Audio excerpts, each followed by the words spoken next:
Right, so in this lesson, we're going to talk about acids and bases. Now, I'm going to kind of review the last two lessons, but then I'm going to go into the next topic in regards to acids and bases. So, the first thing you got on here is a little chart, and I'm just going to kind of spell out the need to know things for me.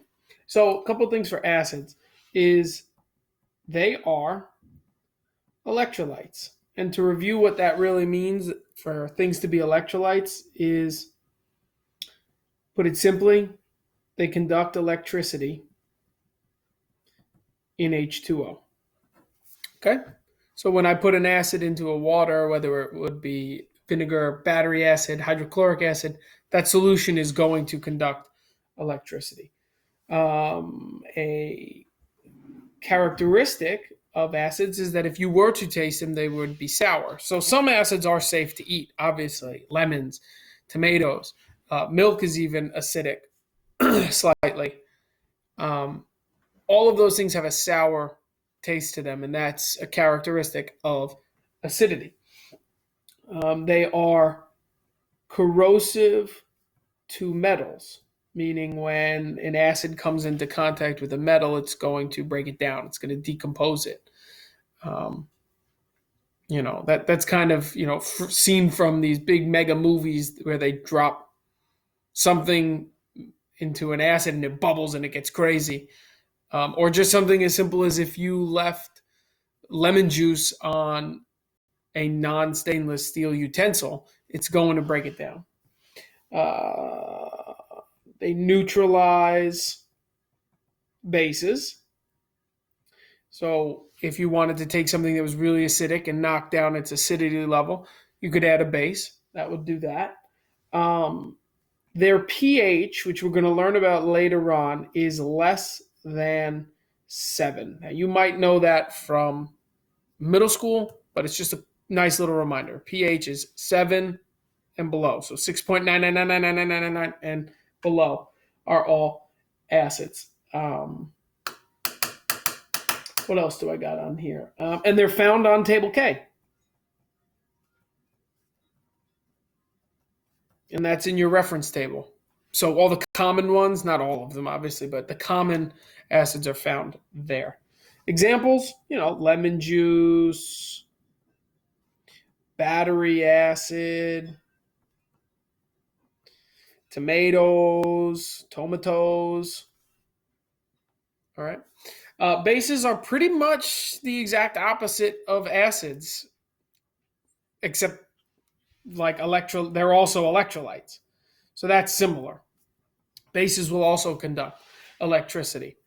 So if something's not sour, it is bitter. Your bases, if you think about um, cleaning products, almost all the cleaning products we use are bases. And if you've ever had, if you ever were taking a shower, or if you ever were a naughty kid and your parents said to you, I'm going to wash your mouth out with soap, if you use that language again, you would know that soap in your mouth gives this really bitter taste. So something else that's true of all cleaning products is they feel slippery. Soaps are slippery. Oil is slippery. Oil is not a base, but that's what came to my mind. Cleaning detergents, Tide Pods. Once you get the Tide Pod opened up, it's very slippery. An interesting thing about bases, different than acids, is they only burn internal tissues. So if you got bleach on your hand, it's not really going to burn it unless you had a cut. If you drank bleach, it's going to have a completely different reaction because your mouth and your esophagus are internal tissues. I guess I forgot to add that here. Burns all parts of body. It would burn your skin, it would burn your fingers, it would burn your toes, it would burn your forearm. So it's really important we take more care with acids. They neutralize acids. And their pH is greater than 7.